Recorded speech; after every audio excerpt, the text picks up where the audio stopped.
welcome back to the Good Enough Garage. Do you got a C3 Corvette that the headlight door is kind of a little... Well, I'm going to show you how to fix that. It's not too hard, and anyone can do it. Just a few easy steps, I think. This goes from 1968 to 82. They're all the same. They all work exactly the same. And we're going to get the headlight door fixed on Jeff's 70 Corvette Roadster right now. I'm White Wall Steve, and this is my Good Enough Garage.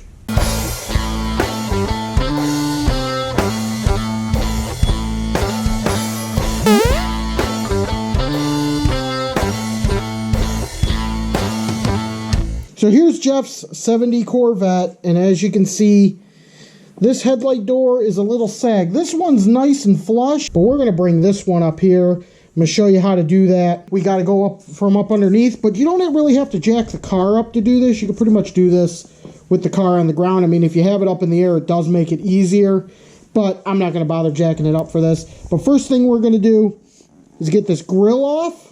And then I'll shine a light up in there and I'll show you exactly what we're going to do. So let me get that grill off right that. There is a one of those little covers for the lights. Yeah, I could probably take that out.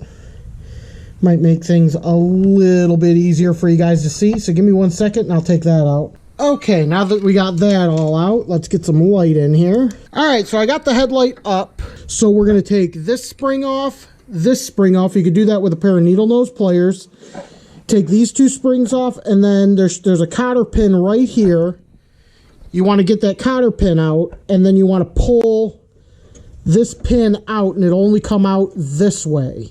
So we want to pull that out, and then we want to basically get it so the actuator is disconnected from the headlight. I'm actually going to do that off camera, and I'll pull it all off real quick for you. So now that we got that apart, what we want to do is we want to take this. Now, if you notice, this whole thing is turning. This is actually supposed to turn. There's like a threaded rod right here. So you're supposed to turn this on the threaded rod. So I'm going to get some PB Blaster in there, soak her down, and then I'm going to try to put some vice grips on the stud and try to get this to spin. So basically we're just going to extend this rod in order to make the headlight come up a little bit. So I'm going to spray this down, and then when I come back, we'll try to turn this. So I was able to put a pair of vice grips, needle nose vice grips. I got them right here. Okay. I was able to put a set of those on the threaded part on the rod, and I was able to get that to break free. Now, if you can't get this to break free, if yours are too rusty or whatever, you can unbolt the actuator.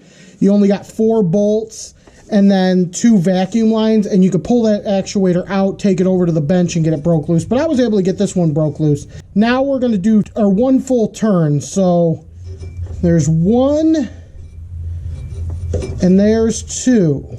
I'll get this all buttoned back together, and then we'll see where we're at. Got this all back together, got the springs back on there, got a new cotter pin in there.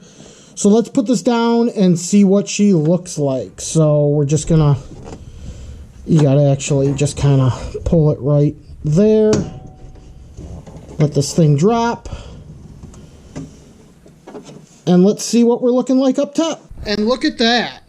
We're nice and flush, and it's no longer sagging. I'm going to call that one good. We're going to get this all slapped back together for Jeff. And that'll do it for the headlight door adjustment. Hope you guys got a little bit of information, and hopefully if you got saggy headlight doors on your C3 Corvette, this helped you to get that fixed and remedied. It's a fairly simple job. I mean, even if you got to take that actuator out, it's something that can be done in a couple hours. Hope this helped you out, and that'll do it for this episode. Be sure to like and subscribe, and I'll see you guys next time on the White Wall Steve Good Enough Garage. For right now, that's good enough.